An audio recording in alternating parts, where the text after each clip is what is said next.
जय श्री कृष्ण साथियों, हिंदी सुमन चैनल पर आपका स्वागत है। मेरा नाम है सुषमा और आज हम लोग पढ़ने जा रहे हैं 10 वर्षों का हल प्रश्न पत्र की। ये पुस्तक है शिल्पी का प्रवक्ता चयन परीक्षा पीजीटी का है। व्याख्यात्मक हल प्रश्न, इसमें प्रश्न और उसके उत्तर भी दिए और संक्षिप्त व्याख्या भी की गई है। इसमें 10 वर्षों का है, क्योंकि आज हम लोग 1 वर्ष का पढ़ेंगे, सन 2000 का। तो चलिए इसे स्टार्ट करते हैं। सबसे पहला प्रश्न है इसमें, पंचवटी प्रसंग काव्य के रचयिता कौन है? तो इसके रचयिता निराला हैं। पंचवटी प्रसंग काव्य के रचयिता सूर्यकांत त्रिपाठी निराला है। निराला कृत परिमल में संग्रहित पंचवटी प्रसंग दर्शन प्रधान रचना है। निराला की अन्य कृतियां अनामिका, परिमल, गीतिका, तुलसीदास, अड़िमा, कुकुरमुत्ता, बेला और नए पत्ते, अर्चना, सरोज स्मृति, तुलसीदास, आराधना, गीतिकुंज, अपरा, जूही की कली इत्यादि। पंचवटी नामक की एक रचना मैथिली शरणगुप्त की भी है। तो पंचवटी प्रसंग निराला की है और केवल पंचवटी मैथिली शरणगुप्त की है। दूसरा प्रश्न है, बांधो न ठाव इसके लेखक है? तो बांधो न नाव इस ठाव के लेखक है निराला। तीसरा प्रश्न है, सुजान चरित के रचयिता कौन है? तो सुजान चरित के रचयिता सूदन है। सुजान चरित के रचयिता रीतिकालीन कवि सूदन है। सुजान चरित मुख्यतः कथानक काव्य है। घनानंद की प्रमुख रचनाएं हैं। कभी कभी लगता है कि घनानंद की प्रेमिका का नाम सुजान था, तो कभी कभी ऐसा लगता है कि सुजान चरित है घनानंद की रचना है, पर इनकी रचनाएं नहीं है। घनानंद की प्रमुख रचना है पदावली, वियोग वेली, सुजान हित प्रबंध, प्रीति प्रवास, कृपा कांड, यमुनायस, प्रकीर्ण छंद, सुजान सागर, रसिकवल्ली आदि हैं। और इसी के जो रीति मुक्त कवि में आते हैं ये घनानंद, और ये रीति मुक्त कवि बोधा भी है। इनकी रचना है विरह वारिस, इश्कनामा। और मतीराम की है ललित ललाम, मतीराम सतसई, रसराज, अलंकार पचासिका, वृत्त कौमुदी आदि। यह स्रोत क्या? हिंदी साहित्य का इतिहास रामचंद्र शुक्ल से लिया गया है। अगला प्रश्न है,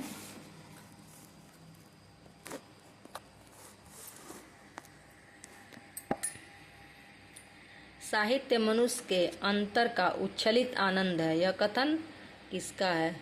तो यह कथन है आचार्य नंद दुलारे वाजपेयी का। और 5वां प्रश्न है, महिम भट्ट द्वारा प्रतिपादित काव्य सिद्धांत है? तो अनुमानवाद लिखा है, जबकि अनुमानवाद नहीं, अनुमितिवाद शायद है। चंपू के 2 भेद हैं, विरुद्ध और करम्भक। चंपू के 2 भेद हैं, विरुद्ध और करम्भक। गद्य तथा पद्य दोनों के मिश्रित काव्य रूप चंपू को विश्वनाथ ने विरुद्ध कहा है और बताया कि इसमें राज स्तुति की जाती है। साथ ही उन्होंने इस काव्य के एक नवीन भेद करम्भक का भी उल्लेख किया, जो विविध भाषा में लिखा जाता है। यह स्रोत क्या है? आलोचना के 3 आयाम डॉक्टर रमेश तिवारी से लिया गया है। समास की अधिकता ओज कहलाती है, इस कथन किसका है? तो यह कथन है वामन का। अगला प्रश्न है, काशिका है? काशिका क्या है? पाणिनिकृत अष्टाध्यायी की टीका है। तो काशिका पाणिनिकृत अष्टाध्यायी की टीका है। जयादित्य तथा वामन द्वारा लिखी टीका काशिका सबसे महत्वपूर्ण है, जिसमें इसमें अष्टाध्यायी की भांति 8 अध्याय हैं, जिनमें प्रथम 5 जयादित्य विरचित तथा शेष 3 वामन द्वारा लिखे गए हैं। काशिका में पाणिनि के सूत्रों को पर्याप्त उदाहरणों के साथ सुबोधता से समझा गया है। जितेंद्र बुद्धि ने उपयुक्त काशिका पर एक टीका लिखी है, काशिका न्यास या काशिका विवरण पंजिका। भर्तृहरि ने महाभाष्य पर एक टीका लिखी थी। यह कहाँ से लिया गया? भाषा विज्ञान है। पुस्तक से किसके स्रोत हैं? तो ये भाषा विज्ञान है और भोलानाथ तिवारी की पुस्तक से है ये। अगला प्रश्न है, श्रीलाल शुक्ल के उपन्यास राग दरबारी का रंगनाथ की वापसी शीर्षक से नाट्यांतर किसने किया है? तो ये कौन है? गिरीश रस्तोगी।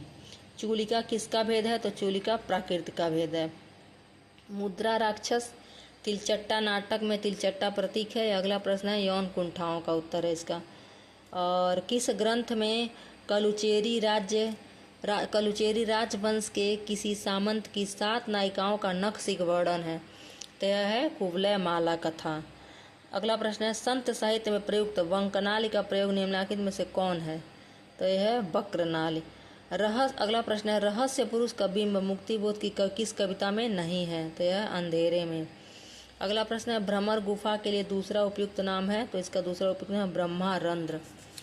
अगला प्रश्न है कि निम्नलिखित में से किस आचार्य ने अलंकार और अलंकार्य में अभेद माना है? तो यह आचार्य रामचंद्र शुक्ल ने।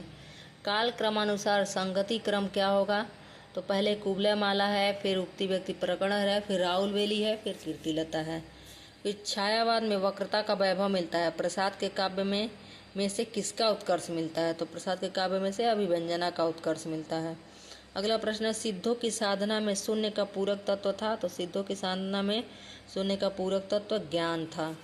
अगला प्रश्न है, उबटन शब्द का तत्सम रूप है। तो उबटन शब्द का तत्सम रूप है ऊर्ध्वतन। अगला प्रश्न है, धूसर किसका पर्याय है? तो धूसर गर्दभ का पर्याय है। गधा, खैर, वैशाख नंदन, रासव, बेसर, चक्रवान आदि में बोला जाता है। अगला प्रश्न है, द्वार द्वार भटकना में प्रयुक्त द्विरुक्ति द्वार द्वार है या क्या है? पारस्परिक संबंध बताने के अर्थ में। अब उसका से क्या है? क्योंकि द्वार द्वार में संबंध, इस द्वार से उस द्वार तक संबंध प्रकट हो रहा है, तो यह क्या? पारस्परिक संबंध बताने के अर्थ में लिया गया। निम्नलिखित में से कौन सा गलत सुमेलित है? अंगूठे पर मारना, परवाह न करना, कान काटना, मात करना, नज़र करना माने भेंट करना, नज़र पर चढ़ना माने आँख बचाना। निम्नलिखित में से कौन सा युग्म सही सुमेलित नहीं है? तो है ओझा, उपाध्याय, कपास, करपट, केला, कदली, पसीना, प्रस्विन्न। कपास का करपट नहीं है। अगला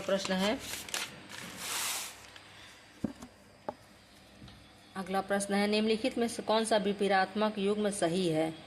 तो युद्धोगी का अनुद्यत, औरस का जारज, उन्मत्त का विमुख, उच्छ्वास का अनुच्छिष्ट। तो दूसरा क्या है? सही है, औरस का जारज। और सब क्या है? गलत है। जूतियों में दाल बांटना मुहावरे का अर्थ है। जूतियों में दाल बांटना मुहावरे का अर्थ है लड़ाई झगड़ा हो जाना। अगला प्रश्न है, लाल तारा की विधा है। तो लाल तारा की विधा क्या है? रेखा चित्र है। और यह रेखा चित्र रागवृक्ष बेनीपुरी का है। बाजे पायलिया के हुरू के लेखक हैं कन्हैयालाल मिश्र प्रभाकर। अगला प्रश्न है, प्रिंस ऑफ वेल्स भारत की यात्रा का विस्तृत और व्यवहार विवरण युवराज की यात्रा शीर्षक से किसने किया है? तो इसका उत्तर है चंडी प्रसाद सिंह। अगला प्रश्न है, दशरथ के पुत्र राम ने रावण को मारा। इस वाक्य में कौन सा पद कारक बनाने की सबसे कम योग्यता रखता है? उत्तर है राम। दशरथ के पुत्र राम ने रावण को मारा। इस वाक्य में कारक बनाने की सबसे कम योग्यता रखने वाला पद राम है। रीतिकाल को कलाकाल किसने कहा? तो रीतिकाल को कलाकाल रमाशंकर शुक्ल रसाल ने कहा है। अगला प्रश्न है, ठेठ हिंदी में उपन्यास लिखने वाले कौन है? तो ठेठ हिंदी में उपन्यास लिखने वाले सबसे पहले कौन है? अयोध्या सिंह उपाध्याय हरिऔध। इसके पहले ब्रजभाषा में लिखा जाता था। अगला प्रश्न है कि निम्नलिखित में से कौन श्री कृष्ण भक्ति का संप्रदाय नहीं है? तो यह क्या है? तत्सुखी संप्रदाय है। यह श्री कृष्ण भक्ति का संप्रदाय नहीं है, जबकि अन्य सभी कृष्ण भक्ति के संप्रदाय हैं। अगला है, सतसई काव्य परंपरा को आगे बढ़ाने वालों में कौन है? तो इसमें आगे बढ़ाने वाले वियोगी हरि जी हैं। एलियट का मूर्त विधान भारतीय काव्यशास्त्र के किस तत्व से तुलनीय है? तो यह साधारीकरण से तुलनीय। अगला प्रश्न है, किन दो साहित्यकारों ने अर्धनारीश्वर नाम से रचना दी है? तो विष्णु प्रभाकर और रामधारी सिंह दिनकर ने। अगला प्रश्न है कि आचार्य किशोरीदास वाजपेयी के मत से हिंदी में कितने कारक हैं? तो पहला उत्तर है 6 कारक हैं। पांडव शब्द में कैसा प्रत्यय है? तो पांडव शब्द में पांडु प्रत्यय है। पांडु से पांडव बना है। यह अर्ध प्रत्ययवाचक संज्ञा बनाने प्रत्यय का इसके अन्य उदाहरण है कश्यप, काश्यप, कश्यप से काश्यप, इसलिए पांडु से पांडव। तो तदित प्रत्यय है। धनुर्बाण में किस तरह का समास है? तो धनुर्बाण में द्वंद्व समास है। द्वंद्व इसका विग्रह धनुष और बाण होता है। द्वंद्व का शाब्दिक अर्थ है युग्म या जोड़ा। अगला प्रश्न है, केवल सूक्ष्मगत सौंदर्य सत्ता का राग कहकर छायावाद का विरोध किसने किया था? तो इसका उत्तर है 2। महादेवी वर्मा ने छायावाद को परिभाषित करते हुए लिखा है कि छायावाद स्थूल की प्रतिक्रिया में उत्पन्न हुआ है, अतः स्थूल रूप में स्वीकार करना उसके लिए संभव न हुआ। उसने जीवन के तीव्रतात्मक यथार्थ चित्र नहीं दिए, क्योंकि वह स्थूल से उत्पन्न सूक्ष्म सौंदर्य सत्ता की प्रतिक्रिया थी, अप्रत्यक्ष सूक्ष्म के प्रति उपेक्षित यथार्थ की नहीं, जो आज की वस्तु है। उसका मूल दर्शन सर्वात्मवाद है। छायावाद तत्वतः प्रकृति के बीज जीवन का उद्गीत है, अतः केवल सूक्ष्मगत सौंदर्य सत्ता का राग कहकर छायावाद का विरोध महादेवी वर्मा ने किया था। एक बार यह भी प्रश्न पूछा हुआ था कि छायावाद के किस कवि ने केवल सूक्ष्मगत सौंदर्य सत्ता का राग कहकर विद्रोह किया था? तो अभी महादेवी वर्मा। उत्तर वही होगा। प्रयोगवाद की जन्मदाती पत्रिका कौन सी है? तो प्रयोगवाद की जन्मदाती पत्रिका है तार सप्तक। तार सप्तक का संपादन अज्ञेय ने किया था। और अगला प्रश्न है, सूफी मत में वर्णित साधक की 4 अवस्थाओं शरीयत, तरीकत और मारिफत हकीकत को भारतीय भक्ति मार्ग के साथ सही क्रम में संगति होगी। तो यह उत्तर तीसरा होगा। तीसरा सही होगा, आचरण, उपासना, सत्यबोध, सिद्धावस्था। अगला प्रश्न है, भाषा संवर्धनी सभा के संस्थापक हैं। तो तीसरा है बाबू तोताराम। अगला प्रश्न है, ग्रियर्सन कृत the modern vernacular literature of northern Hindustan का हिंदी अनुवाद किसने किया? तो इसका हिंदी अनुवाद किशोरी लाल गुप्त ने किया है। पहला उत्तर सही है। अगला प्रश्न है, बालकृष्ण शर्मा नवीन का सर्वप्रथम प्रकाशित काव्य संग्रह है। तो इनका सर्वप्रथम प्रकाशित काव्य संग्रह कुमकुम। अगला प्रश्न है, आंग्ल भाषा में लिखा गया हिंदी साहित्य का इतिहास स्केच ऑफ हिंदी लिटरेचर के लेखक हैं। तो इसके उत्तर है पादरी एडिसन ग्रीव्स। अगला प्रश्न है, भारतेंदु का खड़ी बोली के रचित कविताओं का संग्रह किस नाम से प्रसिद्ध है? तो इनका जो खड़ी बोली कविताओं का संग्रह फूलों का गुच्छा नाम से प्रसिद्ध है। अगला प्रश्न है, काव्य संप्रदायों का सही विकास क्रम क्या होगा? तो काव्य संप्रदायों का सही विकास क्रम होगा पहले अलंकार, फिर रस, वक्रोक्ति, फिर ध्वनि, उसका से औचित्य। अलंकार, रस, रीति, वक्रोक्ति, ध्वनि, औचित्य। नहीं, दूसरा उत्तर से होगा रस अलंकार, पहले रस, अलंकार, रीति, वक्रोक्ति, ध्वनि, औचित्य। और भरत मुनि ने पहले रस लाया था। अगला प्रश्न है, बेफदू कैसा अनुभव है? तो यह दूसरा है। बेफथू कैसा अनुभव है? तो यह वाचिक है। अगला प्रश्न है, उत्तर आधुनिक चिंतन की एक निष्पत्ति निम्नलिखित में से क्या है? तो इसका उत्तर चौथा है, अर्थनिरपेक्षता। रिक्शा शब्द किस भाषा का है? तो रिक्शा शब्द जापानी भाषा है। अगला है, हिंदी आलोचना में जातीय शब्द का राष्ट्रीय अर्थ में सर्वप्रथम प्रयोग किसने किया? तो इसका उत्तर है महावीर प्रसाद द्विवेदी ने। आचार्य शुक्ल का निबंध संग्रह चिंतामणि सर्वप्रथम किस नाम से प्रकाशित हुआ? तो यह विचार वीथी नाम से प्रकाशित हुआ। अगला प्रश्न है, विश्वनाथ के अतिरिक्त किस आचार्य ने साहित्य शब्द को अपने ग्रंथ नाम में प्रयुक्त किया है? तो यह क्या है? रुय्यक। अगला प्रश्न है, काव्य के अर्थ वैज्ञानिक विवेचन का शुभारंभ किसने किया? तो यह उत्तर है पहला वामन ने। अगला प्रश्न है, रस को नाट्य तक सीमित रखने का सर्वप्रथम विरोध किसने किया? रस को नाट्य तक सीमित रखने का विरोध किसने किया? तो इसका उत्तर है अभिनव गुप्त ने। चौथा, अभिनव गुप्त ने। अगला प्रश्न, गुंडा कहानी प्रसाद के किस कहानी संग्रह में संकलित है? तो यह इंद्रजाल में संग्रहित है। जयशंकर प्रसाद द्वारा लिखी गई प्रमुख कहानियाँ आकाशदीप, पुरस्कार, ममता, आंधी देवस्थ, बेड़ी,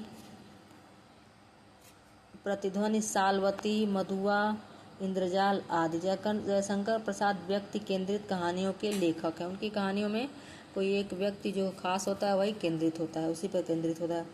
सतह से उठता आदमी की विधा है कहानी।